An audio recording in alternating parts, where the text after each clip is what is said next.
नांदेड येथे होणाऱ्या 11व्या regional कॉम्पिटिशनसाठी धुळ्यातून Tejaswini abacus इन्स्टिट्यूटचे 24 विद्यार्थी पालक रवाना।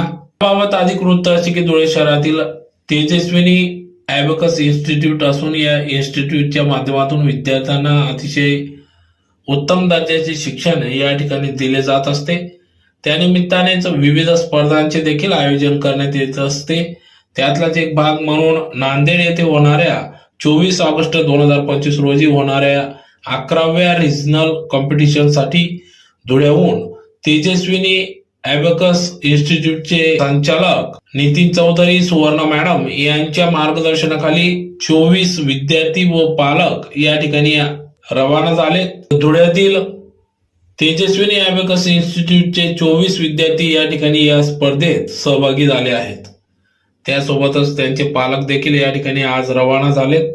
तर विद्यार्थ्यांनी कॉम्पिटिशन मध्ये चमकदार कामगिरी बजवावी यासाठी संचालक नितीन चौधरी सुवर्ण मॅडम या नियमित कार्यतत्पर असतात, नियमित विद्यार्थ्यांना प्रोत्साहित करीत असतात व धुळ्याचे नाव रोशन करावे यासाठी ते नियमित प्रयत्नशील असतात व त्यांना नितीन चौधरी सर व सुवर्ण मॅडम यांच्या मार्गदर्शनात विद्यार्थी देखील त्याच प्रकारे या ठिकाणी उत्साहात स्पर्धेत सहभागी होत असतात। नांदेड या ठिकाणी धुळ्याचे नाव रोशन करावे यासाठी शिक्षक पालक यांनी सर्व विद्यार्थ्यांना या ठिकाणी शुभेच्छा दिल्या।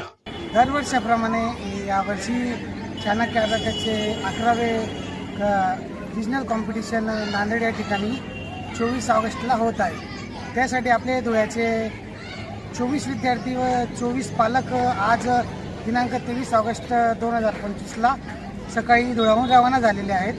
तरी सर्व विद्यार्थ्यांनी चमकदार कामगिरी करावी व धुळ्याचे नाव रोशन करावे यासाठी सर्व शिक्षकांनी व पालकांनी सर्व विद्यार्थ्यांना शुभेच्छा दिलेल्या आहेत। सरांच्या मार्गदर्शनाखाली नक्कीच विद्यार्थी यशस्वी कामगिरी करतील असं आम्ही सगळ्या पालकांनी ठरवलेलं आहे आणि विद्यार्थी त्या तयारीत आहेत।